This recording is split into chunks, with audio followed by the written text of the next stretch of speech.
melupakan Yongpil itu hanyalah kata-kata Samdal saja. Sebenarnya 8 tahun yang lalu, saat Samdal pergi kuliah ke luar negeri, ia memutuskan untuk mengakhiri hubungannya dengan Yongpil. Bahkan ia menghapus kontaknya dan pergi sendiri meskipun di luar negeri. Samdal masih teringat dengan Yongpil. Ia pernah mampir ke restoran Korea bersama teman-temannya, tapi karena lagu di restoran itu mengingatkannya kepada Yongpil, ia pun memutuskan untuk pergi dari sana. Bahkan ada satu waktu, ia mencium wangi parfum yang sama seperti milik Yongpil. Samdal sadar semakin ia ingin melupakan Yongpil, semakin ia merindukannya. 그를 완전히 놓아보냈다 여겼을 때 붙잡고 있었는지도 모른다. Saat ibunya bertanya apa ia masih menyukai Yongpil, Samdal terkejut mendengar pertanyaan itu. Untungnya, adiknya Haedal datang sehingga ia bisa melarikan diri dari pertanyaan ibunya. Sementara, Yongpil saat ia ditanya oleh Sangdo apakah ia masih menyukai Samdal, Yongpil tidak bisa menjawab. Sangdo lalu berkata bolehkah dia menyukai Samdal karena dia sudah lama menyukainya. Bahkan sebelum Samdal dan Yongpil berkencan, ia merasa bersalah memiliki perasaan ini. Makanya, ia ingin Yongpil tahu tentang perasaannya kepada Samdal. Ternyata di luar dugaan Sangdo, Yongpil sudah lama mengetahuinya karena setiap kali Sangdo mabuk, Sangdo pasti mengatakan jika ia menyukai Samdal. Jadi, Yongpil tidak keberatan. Yongpil juga berkata kepada sahabatnya itu untuk tidak merasa bersalah hanya karena menyukai seseorang. Sangdo tidak memerlukan izin dari orang lain. Itu semua adalah haknya Sangdo. 야, 네 마음이잖아. 내가 어떻게 좋아하냐?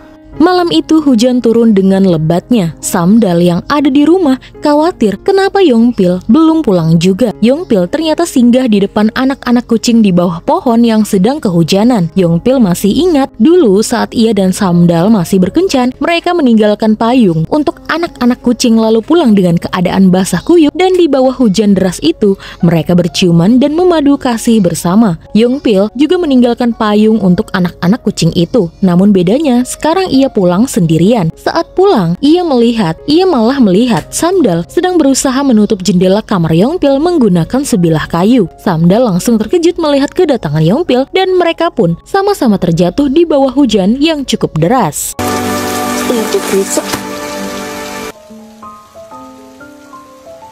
Yongpil pun terluka dan Samdal mengobati luka Yongpil di base camp teman-teman mereka. Di sana, Yongpil bertanya mengapa Samdal mengintip kamarnya. Samdal sebenarnya malu, tapi ia langsung bilang jika ini semua karena Yongpil, ahli cuaca yang kerjanya buruk karena tidak tahu jika akan hujan dan membiarkan jendela kamarnya terbuka. Apa Yongpil tidak ingat? Dulu kasurnya pernah basah karena kehujanan. Samdal tidak ingin badan Yongpil bau karena kasur yang masih lembab. Yongpil pun menggoda, ini berarti Samdal tidak ingin badannya bau. Samdal bilang ia bukan orang yang mesum. Kemudian, mereka melihat hujan sudah reda dan langit kembali terang. Lagi-lagi mereka berdua canggung dan kemudian Samdal berpesan kepada Yongpil untuk tidak memberitahukan jika mereka pergi ke Seoul bersama. 영필, 어? 같이 갔다 온 거 말하지 마라. Keesokan harinya, ayah Yongpil, Sang Tae, ingin putranya itu pindah kerja ke Seoul saja. Rupanya kemarin, ayahnya Yongpil tahu dari rekan kerjanya jika Samdal telah kembali ke Samdalri dan ia takut terjadi sesuatu di antara putranya dan Samdal. Namun Yongpil bersikeras jika ia tidak mau ke Seoul. Ia lebih memilih bekerja di Jeju saja. Hari itu, Yongpil berangkat bekerja seperti biasa. Ia lalu melihat Samdal sedang menunggu bus dan kemudian ia menghentikan mobilnya. Samdal sudah lengkap dengan pakaian hikingnya. Rupanya ia ingin mencari jati dirinya dan menurut internet ada satu gunung di Jeju tempat untuk mencari jati diri. Seperti kata-kata Yongpil, Samdal harus mencari Samdal. Yongpil lalu tertawa. Samdal masih konyol seperti biasanya. Bisa-bisanya ia menelan mentah-mentah dan membesar-besarkan kata-katanya. Tapi itu terserah Samdal. Ia yakin Samdal yang lucu bisa mengatasinya. 태어나죠? 아니, 가. 파이팅! Pada hari itu, Daeyoung, mantan suami Jindal, begitu merindukan mantan istrinya. Ia yakin pada saat mereka bertemu, Jindal melihatnya. Ia kira ia bakalan terlihat tampan, tapi sayang ia malah terlihat ketakutan. Sepupu-sepupunya mengolok Daeyoung karena tidak bisa apa-apa tanpa istrinya Jindal. Apalagi karena Jindal, perusahaan Daeyoung terlibat masalah penyalahgunaan kekuasaan. Daeyoung ingat jika dulu Daeyoung dirundung seperti ini, ia akan dibela habis-habisan oleh Jindal. Namun sekarang Jindal sudah tidak ada di sisinya. suaminya. Pada hari itu, Jindal bertemu dengan sekretaris mantan suaminya. Hanya dia satu-satunya dari grup AS yang mau Jindal temui. Ia meminta maaf karena baru hari ini ia menemui Jindal setelah sekian lama Jindal berpisah dengan bosnya. 우리 살아보겠다고 연락 한번 안 하고. 왜 그 위험을 뚫고 연락 못한 자신을 매도한대? Sementara itu, di pinggir laut yang sama, Hayul mencoba mencari lumba-lumba yang sering muncul di sana. Pria aneh kemarin juga datang, namun ia tidak membawa teropongnya, sehingga ia ingin melihat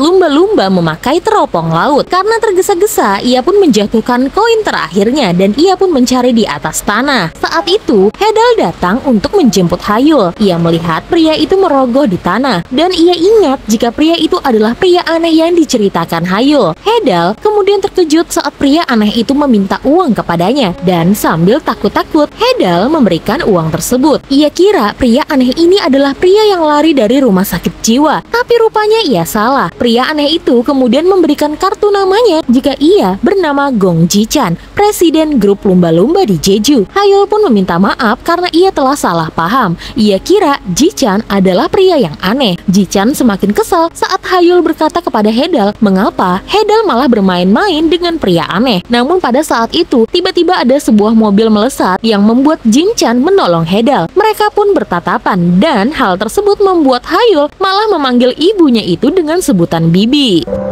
가자고 이모.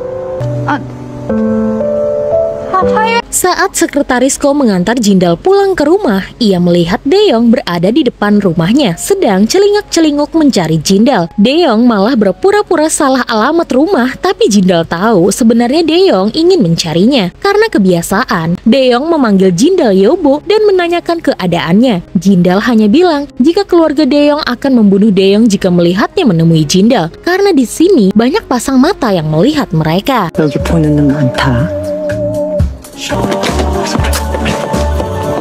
Di kantor Yongpil, ia melihat sebuah pengumuman jika ada sebuah kontes memotret cuaca di Jeju. Menurut Yongpil, kontes ini sangat cocok dengan Samdal. Pada hari itu, Samdal sedang naik gunung. Samdal kira ia bakal tenang mendaki gunung sendirian. Rupanya ia salah, karena gunung itu terkenal di Jeju, otomatis banyak orang yang naik gunung pada hari itu. Selesai naik gunung, semua rombongan pun makan di restoran milik Sangdo. Terjadi keributan di sana karena kakaknya Sangdo, Yongdo, bersikeras meminta uang, padahal Sangdo dan juga ayahnya sudah sering memberikan uang dan menutupi hutang kakaknya itu. Samdal yang ada di sana merasa kasihan dengan Sangdo. Ia mencoba menghibur temannya itu. Sementara Sangdo malu dilihat oleh Samdal. Mengapa ia selalu terlihat menyedihkan di hadapan Samdal? Ia juga ingin menjadi pria yang selalu menghibur Samdal seperti Yongpil. 위로해주고 싶지. Keesokan harinya, saat bangun tidur, badan Samdal pegal semua. Ia pun keluar rumah untuk membeli obat. Tapi saat bertemu dengan ayahnya Yongpil, Samdal terlihat bersembunyi. Setelah ayah Yongpil pergi, Samdal pun pergi ke apotik dan di sana ia bertemu dengan Yongpil yang ternyata sudah membelikannya obat. Ia tahu Samdal bakalan seperti ini. Selain obat, Yongpil juga memberikan berkas kontes foto cuaca Jeju kepada Samdal. Namun sayang, Samdal menolak karena ia sudah mengubur kameranya. 아니 뭘 얼마나 깊숙이 집어넣었어. Karena sangat sakit, Samdal agak kesulitan berjalan. Ia pun dibopoh oleh Yongpil pulang ke rumah dan di sana mereka berdua malah bertemu dengan ayahnya Yongpil. Samdal masih ingat bagaimana dulu ayah Yongpil memaksa Samdal untuk putus dengan Yongpil. Padahal Samdal tidak bisa hidup tanpa Yongpil. Ia bahkan memohon kepada ayah Yongpil untuk tidak memisahkannya sampai ia tidak sadar kakinya terluka. Maka dari itu, Samdal terpaksa memutuskan hubungannya dengan Yongpil. Bagaimana rasanya memutuskan seseorang yang masih kita cintai? 니네 아직 만나냐?